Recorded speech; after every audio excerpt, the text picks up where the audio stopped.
Right. So in this class, we'll continue with anticoagulant agents. In the last class, we came to the functions of heparin and heparinoids, any drug that will function as heparin. As I told you, heparin and antithrombin 3 will form a complex which will inhibit factor 10 and thrombin itself, because of which coagulation does not occur. It will prevent fibrinogen being converted into fibrin meshwork does not occur, and clots are not formed, or at least strong clots are not formed. As a result, patient will have a certain level of anticoagulant effect.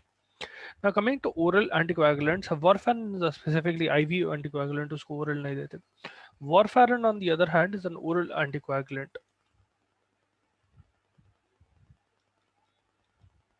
So warfarin जो है, this fellow will interfere with vitamin K dependent clotting factor. So there are a few clotting factors that depend on vitamin K. Synthesis of those clotting factor will depend on vitamin K. Those clotting factors are factor 2, factor 7, factor 9 and factor 10. Okay, these are being produced by liver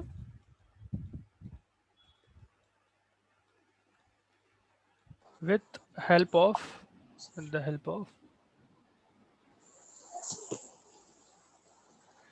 vitamin K. So essentially what warfarin does is it will negatively affect this process. It will not let vitamin K induce the production of these factors. That is one point. So यहाँ पर एक negative effect होता.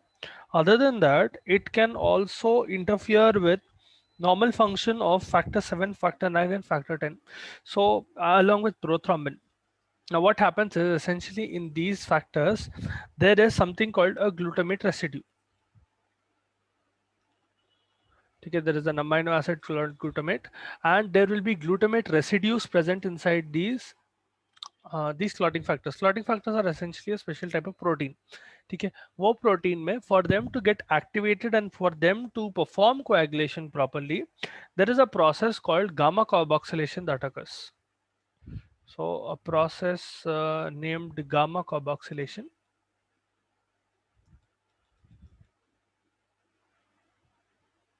Okay. When this occurs in the following factors, or let's suppose when this occurs in these factors, what happens is they get activated, they undergo their glutamate residues undergo carboxylation, and in turn they will be able to perform their function essentially to get activated in a way. Okay, you will get positive function, meaning you will get coagulative function. Now what warfarin does is it will negatively affect this process. It will not let those clotting factors be produced, and it will not let those clotting factors be properly activated. It is inhibiting or it is blocking gamma carboxylation of glutamate residues in prothrombin, factor 7, 9 and 10, and as a result, coagulatory effect from those factors will not be produced. It is not as strong as heparin, but it does work. Now, oral anticoagulants and anticoagulants in general will have a lot of problems, especially drug interactions. ठीक है, warfarin के respect से खाली दो ही mechanism of action है. Technically, it is the same mechanism of action. It is affecting the same proteins in two different ways. One, it is not letting those proteins be produced. Second, whatever proteins are being produced, they are not getting activated. So the cycle will not occur properly. The intrinsic pathway and the extrinsic pathway, both of them will not occur properly. Now coming to drug interactions, first of all, if you give drugs like, let us suppose, NSAIDs, specifically aspirin, ठीक है, aspirin along with anticoagulant agents, these will cause bleeding, because aspirin itself is an antiplatelet agent, and if you combine it with heparin or like drugs, heparin or other anticoagulants,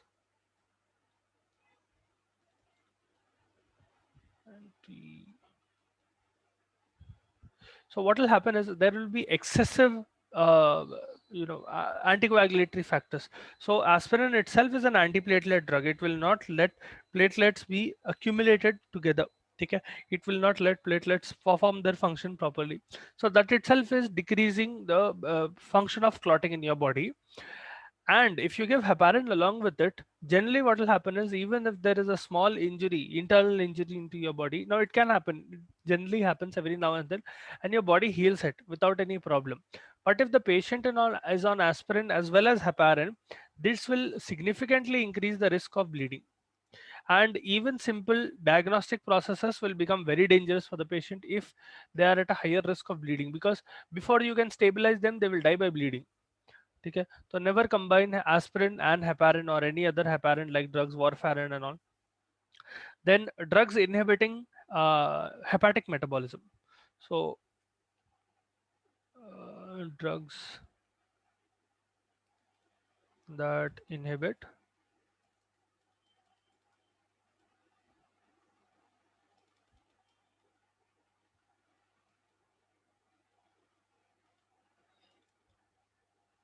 now, these will include cimetidine, this thing here, आपका H2 blocker, chloramphenicol, metronidazole, allopurinol, erythromycin, all of these, a lot of antibiotics, all of these will essentially enhance the level of warfarin because they are inhibiting the process of warfarin's metabolism. Warfarin will start getting accumulated in your body.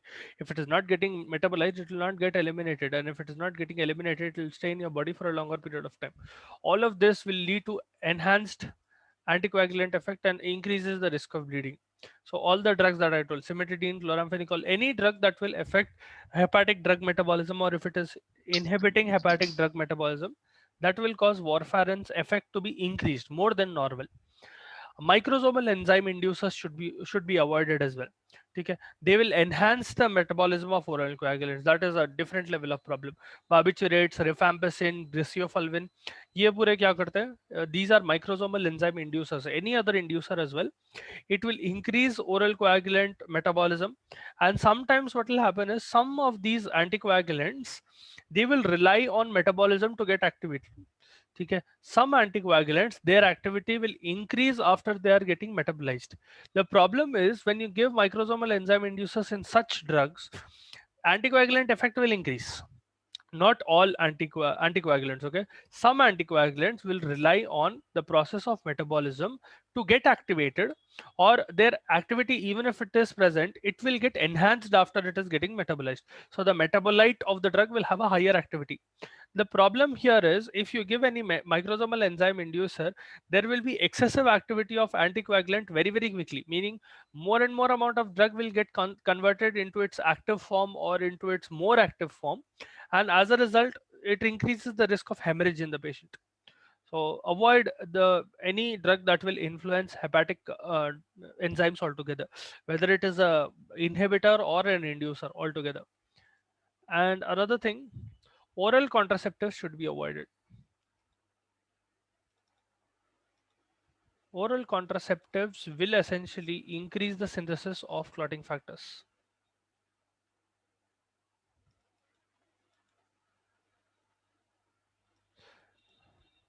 So this will have an coagulatory effect. So it will exactly do the opposite of what an anticoagulant is supposed to do. It will interfere with the function of an anticoagulant. If you use oral contraceptives tend to induce certain functions in your liver, because of which clotting factor production will increase. Now, by giving anticoagulants, you are trying to suppress coagulation. When any drug is causing enhancement of those proteins or enhancement of production of those proteins, it will give you an opposite function. It will give you a coagulatory function rather than anticoagulant function, which you do not want, at least in this case. So don't mix anticoagulants and oral contraceptives. Then another small class that will come under the same anticoagulant family, there's something called thrombolytics. Now, these are not true anticoagulants. Technically, they are in a way. Thrombolytics will essentially lyse clot, or they will lyse, they will cut open the thrombi, it will break the thrombi. Okay? And it will do so by activating fibrinolytic system. Activate fibrinolytic system. So, what is fibrinolytic system? This system is responsible in your body to stop the process of clotting. Now, normally, whenever there is bleeding, injury, so on and so forth, there will be clotting, right? Platelets will get aggregated, the whole clotting process occurs, fibrin meshes formed and clots are formed, so that homeostasis is reinstated. Now your body will stop the normal process of clotting at one point or the other. Okay, it is important for your body to stop the process of clotting after a point. Let us suppose there is let's suppose this is a blood vessel. Okay, and imagine there are clots being formed like this. Okay, clots are platelets are essentially accumulating and they are forming a platelet plug. Okay, imagine this platelet plug has enhanced itself, or it has increased in size so much so that it is plugging this hole. Now you have to stop at this process. If this process is not stopped at this stage, see, bleeding has stopped completely, there is no chance for blood to flow out. Now if this process is not stopped, what will happen is, देखो ये होता, essentially the same process as atherosclerosis, but here it is occurring because of only platelets. Here there is no fat involvement or anything. Essentially it is blocking blood flow, and eventually if it progresses, what will happen is blood flow will be completely inhibited. So at one point or the other you need to stop this process of clotting. To stop that process, there is a natural method in your body called fibrinolytic system. Okay, it will lyse fibrin bonds. See, this system generally activates when that bleeding has stopped. Okay, let us suppose the bleeding has stopped, the what do you call, the injury has been plugged or the hole has been plugged, and that excessive जो है इतना उसको break down कर रहे हैं आपकी body. ठीक है, the excessive part of the clot that is being broken down by your body. To do that you need your fibrinolytic system, because those platelets are being stuck together, they are adhering to each other because of fibrin. If you are able to break down fibrin, those platelets will essentially disperse. ठीक है, तो यहाँ पर आप क्या कर रहे हैं, you are trying to break that fibrin. These drugs, thrombolytics, will enhance that fibrinolytic system. Okay, they will activate the natural fibrinolytic system, and they will enhance the natural fibrinolytic system.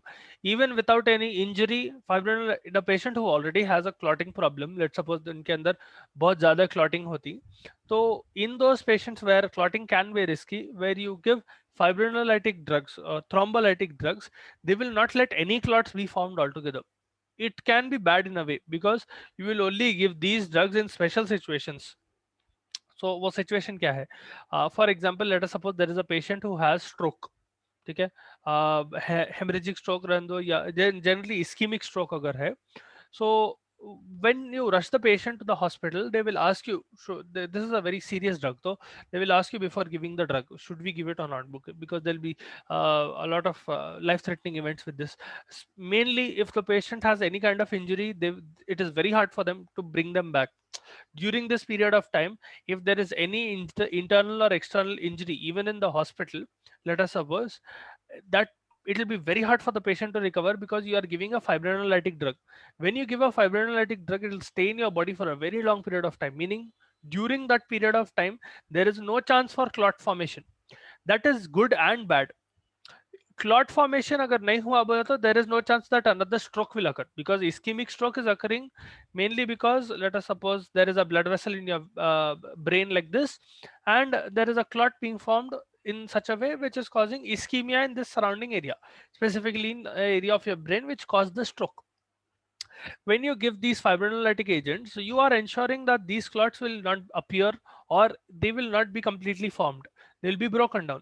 But along with that, you are also creating another problem. If there is any injury to the patient's blood vessel, it is almost impossible to bring them back, because they will die because of bleeding. There is no clotting in their body. तो क्या होता है, immediately on a bleed करके मर जाते हैं, until unless you are able to perform surgery, suture that wound. Even performing surgery is very hard, because think about it, in a surgery you're cutting open a patient, so वो भी impossible हो जाता. That is why it is thrombolytics are used kind of like a last case scenario. Okay, so coming to the mechanism of action of thrombolytics, the specific mechanism of action is that these fellows will activate plasminogen. So the natural fibrinolytic protein that is present in your body, there's a protein called plasminogen, which is a circulatory protein. Okay. This plasminogen is present in your plasma, and some of it will be bound to fibrin. The point here is that This plasminogen gets converted into plasmin. Okay, this is also not, this is normally happening in your body. Whenever your body wants to stop the process of clotting, plasminogen gets converted into plasmin. Plasmin essentially is responsible for converting fibrin into, it is essentially responsible for degrading fibrin.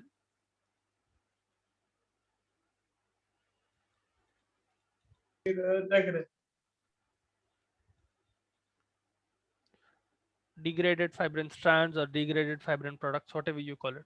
This is the normal mechanism, the normal coagulatory mechanism in a way in your body to stop the process of coagulation. This process will occur. Sorry, this is the natural anticoagulant mechanism in your body. Plasminogen, whenever clot formation is to be stopped, plasminogen gets activated into plasmin. Okay, there's something called tissue plasminogen activator, which plays a role here. Second, tissue.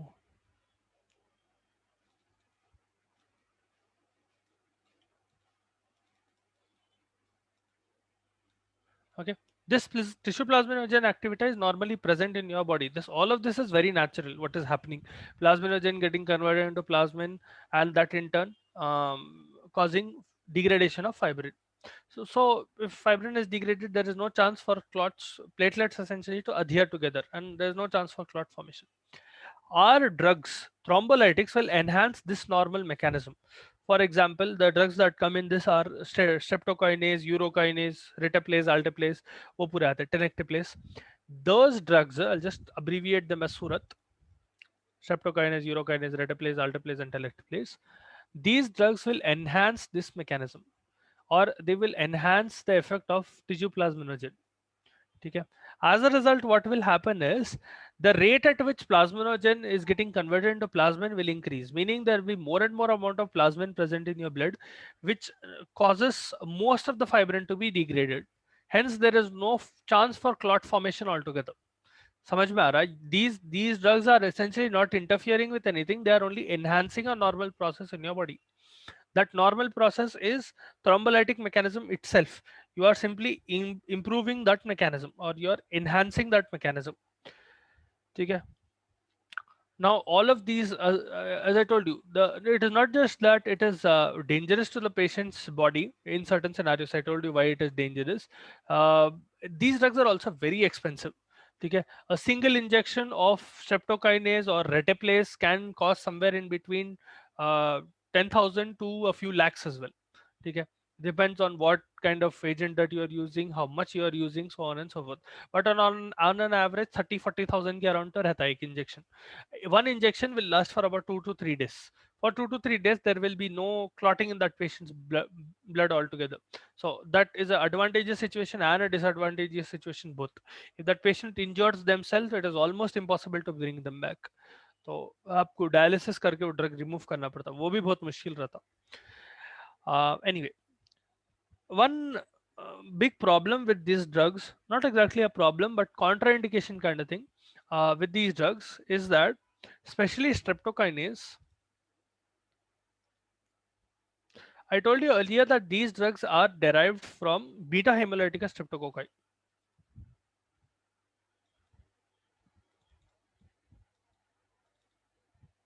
Now, what happens is, as the normal agent, the drug agent is derived from a bacteria. When you give these drugs with antibiotics, specifically antibiotics that will work on streptococci, anti-streptococcal antibiotics will include penicillins, clindamycin, cephalexin, tetracyclines, linezolid. ये पूरों के साथ दिए तो streptokinase की activity कम हो जाती है. So do not give streptokinase with any anti-streptococcal antibodies. Do not give with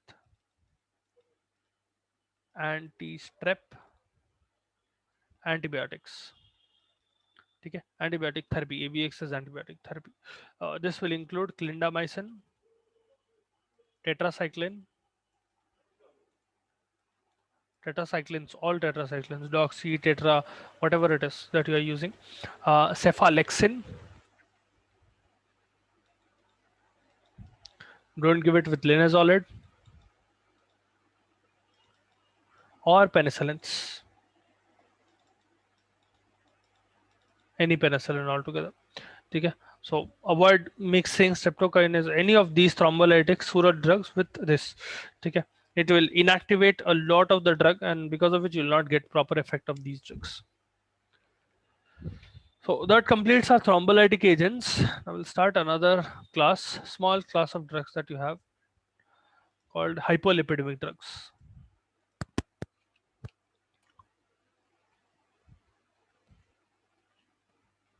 So as the name suggests, these drugs are essentially decreasing the lipid levels in your blood. ठीक है, hypolipidemic or hypolipidemic भी बोलते हैं इसको, DEMIC. These drugs are essentially decreasing lipoprotein levels in your blood. Okay, lipoproteins we know can increase the risk of atherosclerosis. They can increase the development and the rate of development of atherosclerosis, and it can certainly increase the risk for myocardial infarction and any other cardiovascular condition. So these drugs, hypolipidemic drugs, are given for safety in a way. They are given essentially to patients who are known hypertensives or who have a risk of development of myocardial infarction, or patients who are already had myocardial infarction or any other major cardiovascular event, so that they do not suffer from another one of those. Now इसमें आप लोगों के syllabus में at least there are two main classes. One is HMG coenzyme A reductase inhibitors.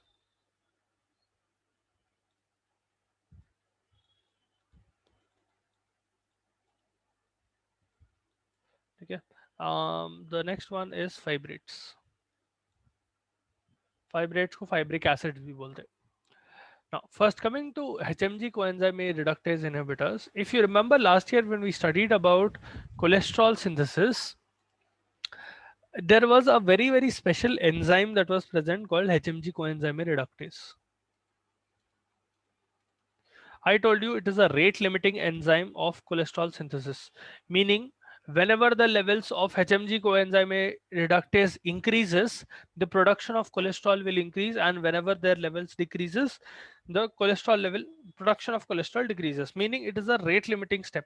It can also limit the rate at which cholesterol is being produced. Cholesterol itself will give a negative feedback mechanism to HMG coenzyme A. It means that whenever there is excessive cholesterol being produced in your body, or if there is adequate amount of cholesterol being produced in your body, that cholesterol itself will give a negative feedback to the enzyme. As a result, what will happen is the enzyme levels will decrease, or enzyme activity decreases. As a result, cholesterol production also decreases. So this is a case in which product based inhibition हो रहा. So substrate to product is being converted, product itself is inhibiting the enzyme. Okay. When product level decreases, again the enzyme gets activated because the inhibition on the enzyme is being removed, and again product will be formed. In this scenario, the product is cholesterol. So यहाँ पर आप क्या कर रहे हैं, in some patients they will have very high levels of cholesterol and they cannot afford to have any more cholesterol be produced altogether. Now your body will normally produce some amount of cholesterol. In these patients who have atherosclerosis or these patients who have any other cardiovascular conditions, उनके अंदर this can be very dangerous. So you have to give external agents that will suppress HMG CoA reductase even more. Okay, those are HMG CoA reductase inhibitors. Now essentially what will happen is, when you give these drugs and when you are inhibiting HMG CoA reductase through drugs, when you inhibit this using drugs, there will be two main effects. First of all, cholesterol levels go down, okay, and LDL levels go down. What is LDL and what is its function? याद है?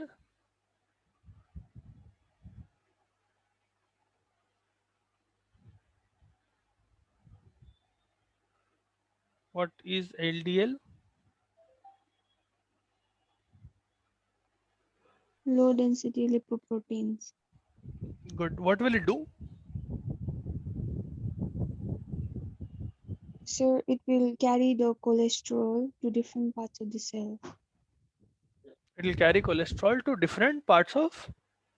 Cells, to different cells. अच्छा, in the sense कहाँ से कहाँ transmit करता? So it carries cholesterol away from the heart. You are only telling me one location बाबा, you have to tell किधर से किधर लेके जा रहा है ना, कैरी कर रहा बोल रहे हैं आप. हाँ, cholesterol from liver to different tissue. So what will be the result? Yes Shri Lakshmi, good. So if it is carrying cholesterol from liver to different tissues, what happens to the cholesterol levels in your body? Increase होते हैं या decrease होते हैं?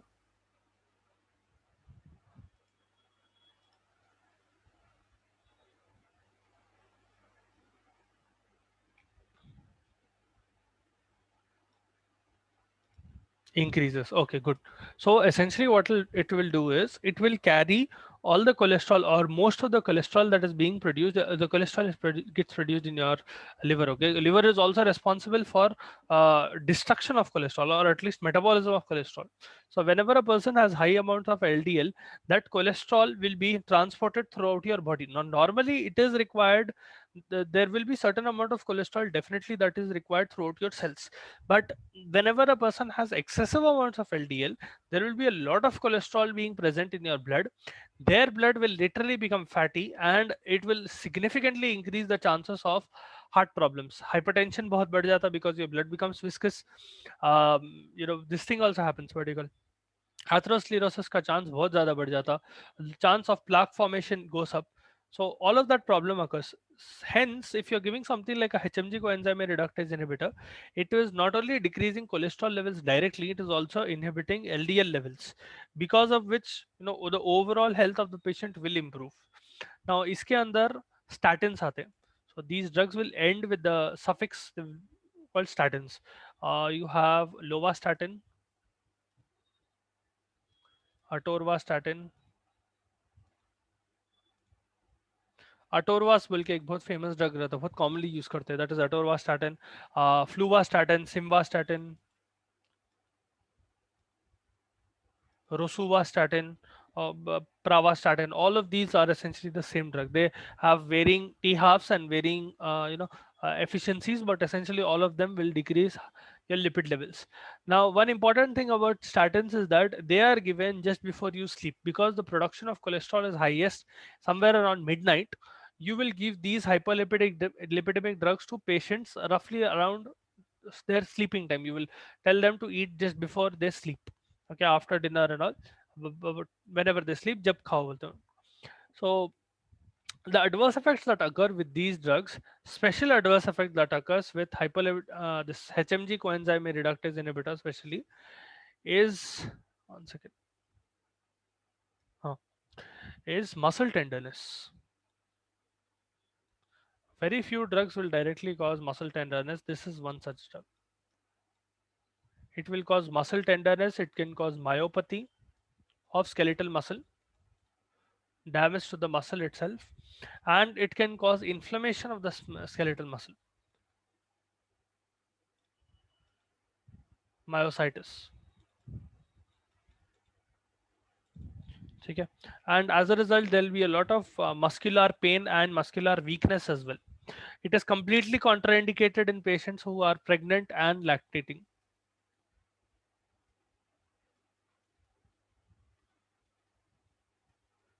Don't give it in patients who are pregnant and lactating at all.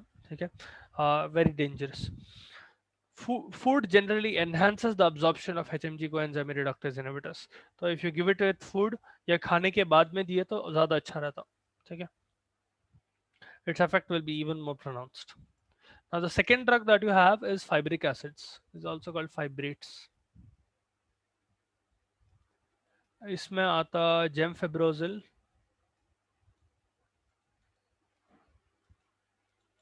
clofibrate and fenofibrate.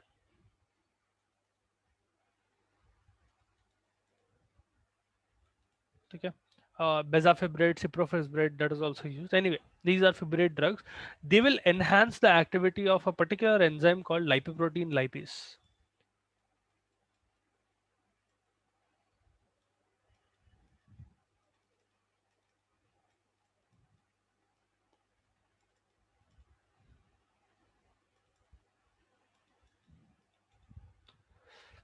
lipoprotein lipase is an enzyme that will degrade VLDL.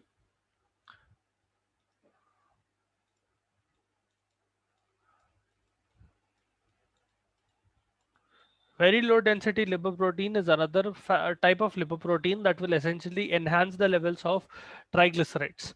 Whenever you inhibit VLDL, or whenever you enhance the activity of lipoprotein lipase, most of VLDL in your body gets broken down, and as a result TG levels will go down, triglyceride levels will go down, and a secondary effect is that HDL levels will go up. HDL is high density lipoprotein that is responsible for carrying cholesterol from your body to your liver to get metabolized. So essentially it will decrease the cholesterol levels. So this will decrease TGs and enhance HDL. Okay, improving the patient's lipid profile essentially. So lipoprotein lipase is an enzyme that will that is responsible for breaking down lipoproteins. Hence the name lipoprotein lipase. Okay, it will specifically target VLDL, mostly VLDL. It will degrade VLDL. As a result, triglyceride levels will go down and HDL levels will go up. Other than that, it can also inhibit coagulation, which is a plus sign in a way, because patients जिनको hypolipidic भी drugs दे रहे, there is a good chance that they have a clotting problem as well, and increased clots are being formed in their body. So it promotes thrombolysis indirectly, fibrates. These drugs will cause muscle cramps. Adverse effects include muscle cramps, and they can also cause rhabdomyolysis. So that is a significant side effect. Adverse effects include muscle cramps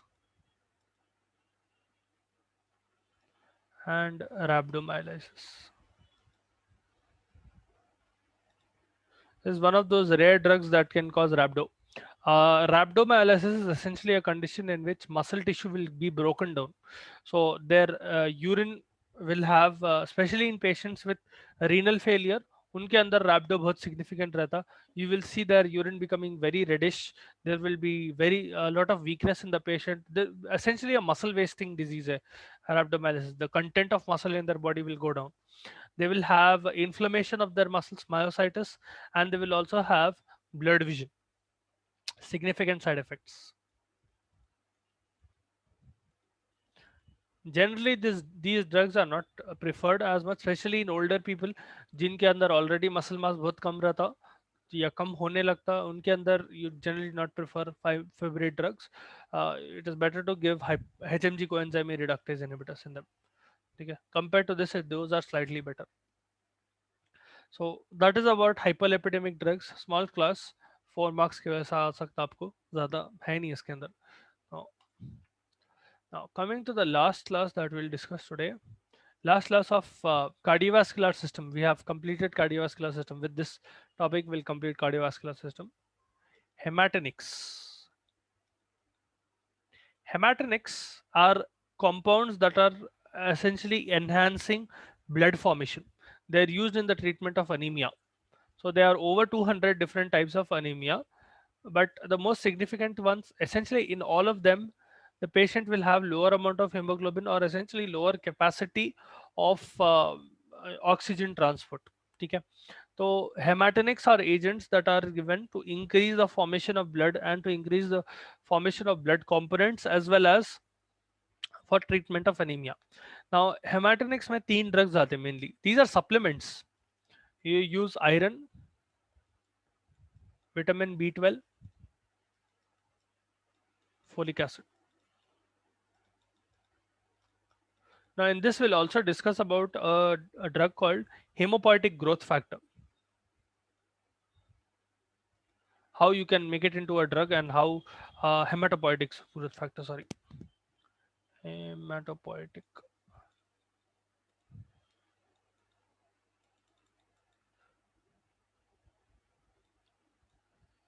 Essentially this is a agent that will enhance hematopoiesis. It will increase the production of blood. Okay. Hemopoiesis or hematopoiesis is essentially increase in blood or formation of blood. Erythropoiesis is formation of RBC. Okay, don't get confused in between them.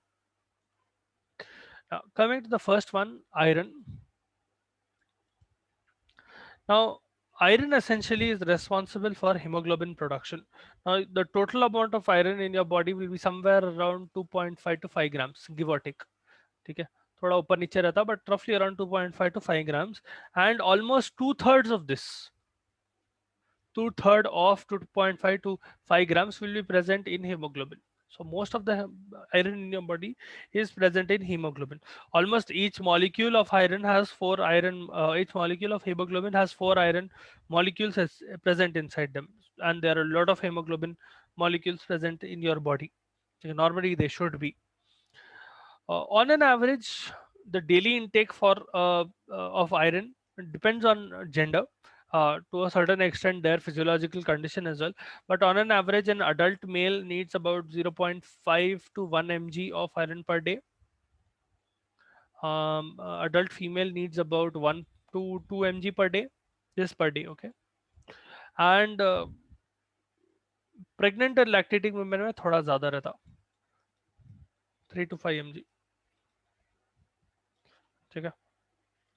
Now you can eat liver, egg yolk, meat, fish, chicken, spinach, a few dry fruits, wheat. All of these are decent sources for iron, and they generally get absorbed through your body. Indian diet is, somewhat fair in its iron content, especially with the leafy vegetables that we eat and several sauces that we eat. You generally find decent amount of iron in your food, but let's suppose there are a few factors that will influence in iron absorption. अगर वो भी कम हुए तो भी iron absorption बराबर नहीं होता. Now even if you're taking enough amount of iron, those will include vitamin C, amino acids, increased gastric acidity. If these factors are not present, these factors are essentially enhancing the absorption of iron. Even if you take appropriate amount of iron and your body is not having enough amount of vitamin C or any of those things, its absorption will get negatively affected. Conversely, there are certain substances that will decrease iron absorption as well. Those will include antacids, aluminum and magnesium salts. They will interfere with iron absorption. Antacids है, और phosphates है, phthalates है, phosphates, phthalates, tetracycline drugs. All of these will interfere with, if they are present in your stomach, they will decrease iron absorption essentially. Okay, and mainly iron transport, especially in your intestine, will occur through a glycoprotein called transferrin. So patients who have anemia or who are showing symptoms of anemia, उनके अंदर जब you perform CBP, you test for their iron levels, hemoglobin levels, you will also test for the amount of transferrin in their body. If transferrin is not present properly, transferrin, ferritin as well, to a certain extent, hemosiderin is a protein. Okay, mainly transferrin रहता, it is stored as ferritin and hemosiderin. Those two are storage forms. Agar the conversion, or if iron is not being transported using transferrin properly, or if the patient does not have enough amount of transferrin, जब भी the amount of iron and the amount of hemoglobin in their body gets negatively affected and they'll have anemia. Now, you give iron through various preparations. Normally, iron is given orally. In certain scenarios, it can be given IV or parenteral. ठीक है, oral IV preparations you generally get tablets. ठीक है, ferrous sulfate, ferrous fumarate, अलग अलग tablets मिलते हैं आपके.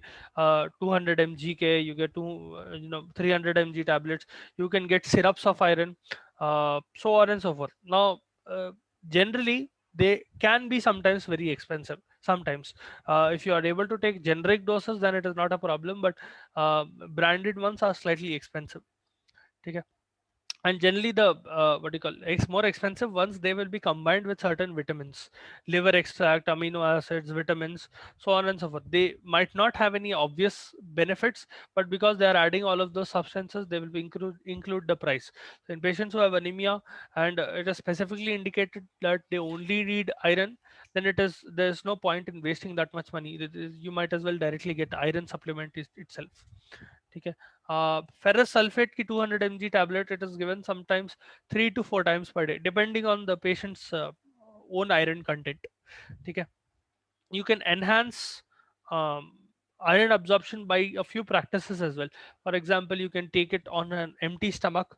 Okay, you can take on an empty stomach. Generally, theoretically speaking, it should increase absorption, but the problem is that that can cause a little irritation in your gastric mucosa. तो खाने के साथ लेते या खाने के बाद लेते iron को, even though gastric acid will enhance the absorption of this thing, you can take it with vitamin C. That will also enhance the absorption of iron. So you can do a few practices in patients who are not able to take iron. Let's suppose there are certain side effects. Generally with oral iron, biggest concern is epigastric pain, nausea, vomiting. थोड़े patients में constipation होता है, थोड़े patients में diarrhoea होता है, both can happen. ठीक है, iron has an astringent effect because of which constipation can occur, and iron also has a irritant effect because of which diarrhea can occur. So in certain patients diarrhea will occur, certain patients constipation will occur, and there'll be a metallic taste in the patient's mouth. You have to inform the patients that their stools will be black if they are taking oral iron supplements. Their stools will come out black. It is not melena, not a pathological condition, but because of the iron that they are taking. Because of whatever reason, let us suppose they are not able to take this thing, what do you call, आप orally नहीं ले सक रहे तो intramuscular injection दे सकते हैं या ivy भी दे सकते हैं. When oral iron is not tolerated or absorption is not proper, let us suppose the patient has chronic bowel disease where their intestines are messed up and their intestines are damaged, वो scenario में they will not be able to absorb iron properly, so then you will give IM. Or they are not compliant, they are simply not taking the drug, severe deficiency with bleeding, or gastrectomy हुआ patient को, in those conditions you will give this thing. ठीक है. Normally intravenous iron is given very very slowly. You will get different preparations of iron dextran hai, so on and so forth. 50 mg iron will be present in an ampule. 2 ml के ampule में you'll have about 50 mg per ml, 100 mg total रहता है उसमें. You give a little bit of drug initially, inject a little bit. If the patient is having no reaction, then continue with the drug. ठीक है. Iron dextran से कभी कभी थोड़े patients को एलर्जी हो सकती, तो in those patients iron sucrose और sodium ferric gluconate is used, either way, whatever can be. ठीक है. There is another preparation called iron sorbitol. Iron sorbitol, citric acid complex. ठीक है, ये भी एक पेरेंट्रल फॉर्म है. This will contain a good amount of iron and it is only given IV. I am sorry, it should not be given IV altogether. It will very quickly saturate the stores of transferrin and it can cause toxicity of iron. Very very quickly transferrin levels will get saturated, and transferrin is the protein that is transferring iron. So if it gets saturated very quickly, the amount of iron present in your blood will shoot up. Okay, free iron ions will shoot up, and as a result toxicity can occur. Generally, other than local injection pain, pain on injection site, there will be a little bit of pigmentation as well. थोड़ा discoloration होता, blackish discoloration. There might be a sterile abscess when you give an injection. Other than that, when you give an injection of iron, it can cause fever, it can cause joint pains, lymph node enlargement, which might be sensitive sometimes. Lymph node enlargement, meaning when you touch those lymph nodes, the patient will have a little bit of pain. They will have a slight difficulty in breathing, and some patients might have palpitation as well. Be ready with adrenaline. कभी कभी क्या होता है, when you give a this parenteral form of iron, they might go into anaphylactic shock. तो वो conditions में it is better if you be prepared with a injection of vial of this thing, adrenaline. In case of poisoning, iron poisoning is very common in infants. Sometimes what happens is there are over enthusiastic parents who will give a lot of supplements to children. उनके अंदर hypervitaminosis or poisoning of these substances is very common. Generally within like 1 to 2 grams of iron can cause poisoning in children. तो उनके अंदर generally what they will have is they'll have a lot of vomiting, abdominal pain, bloody vomiting, hematemesis, uh, They might have cyanosis, they might become drowsy, diarrhea, bloody diarrhea especially. They might have dehydration, cardiovascular collapse, their blood pressure will fall significantly, heart rate will go down, all of that. They might have coma and they might die because of this. So इनके अंदर it is very important to diagnose and treat them within 6 to 12 hours. If you're not able to treat them within 6 to 12 hours, there is a good chance that they will die. Generally, when you treat such patients, gastric lavage is done. So before the drug can get absorbed into your body, you are essentially removing the drug physically. Gastric lavage कर सकते हैं. नहीं तो the antidote is desferoxamine.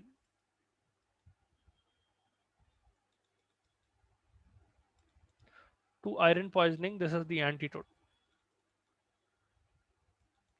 ठीक है. You will give it into the stomach through the lavage, and it will essentially prevent absorption of iron. If even if iron is present in excessive quantity in the patient's body, if it is not getting absorbed, you will not see the effect, systemic effects. ठीक है. You need to correct acidosis and shock though. उसके iron के साथ, iron poisoning के साथ patient को shock and acidosis भी हो सकता. तो you have to correct all of those conditions. If the patient's CVS is collapsing, उसको करेक्ट करना पड़ता, so on and so forth. Okay, stabilizing the patient essentially. Now we have 2 3 more small what do you call agents here: vitamin B12, folic acid, and hemopoietic growth factors.